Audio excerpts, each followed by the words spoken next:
In off-duty Japan self-defense officer and otaku Youji Itami is on the way to a doujin convention in Ginza, Tokyo, when a mysterious portal in the shape of a large gate suddenly appears. From the gate appear supernatural creatures and warriors clad in medieval armor emerge, charging through the city, killing and destroying everything in its path. With swift action, Yuji shades as many lives as he can, while the rest of the JSDF directs their efforts towards stopping the invasion. 3 months later, after the attack, Yuji has been tasked with leading a special recon team as part of the JSDF task force that will be sent to the world beyond the gate, now being referred to as the Special Region. They must travel into the unknown world in order to learn more about what they are dealing with and attempt to befriend locals in hopes of creating peace of tie with the ruling empire. But if they fail, they face the consequence of participating in a devastating war that will engulf both sides of the gate.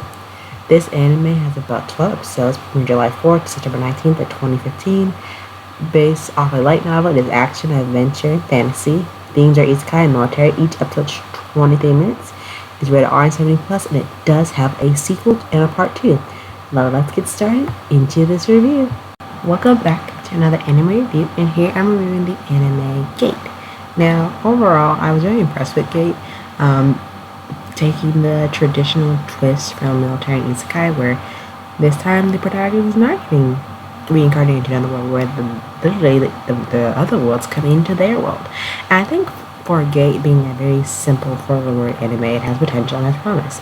The overall idea of the series Gate is about modernized humans clashing with fantasy, basically medieval times, like warriors, ancient armor, elves, dwarves, dragons, etc. And by clashing, you have two sides that, depending on the situation, whether there be a peaceful side to this or erratically there be a war. But trying to create this diplomatic relationship with one another sounds strange, but easy enough, right?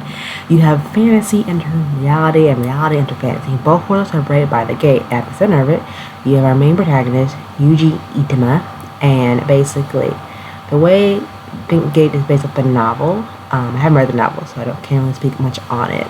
But basically, it's easier for us to get familiarized with him because of how, despite him being in the military, trying to save as many lives as possible, he's still your stereotypical otaku with his fascination with fantasy. And this lands him in a position that he has today where he has to investigate the fantasy world beyond the gate. Little does he know that he's taken on more than he can chew.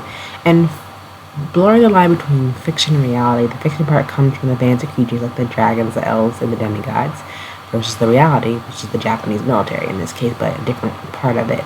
And I think also the Gate characters are very highly diverse, not because of the personality, but by race. I'm not talking about nationality, but also non-human. They consist of other characters, an elf, human, and then a demigoddess specifically. And they all have different personalities when they're on the scene, but also create a very interesting balance when they enter the real world. And what we see as the viewer is how the story has a real world concept such as modern life technologies and politics. Additionally, a plus side of this show is that the human characters are fairly mature, which is a nice surprise to often.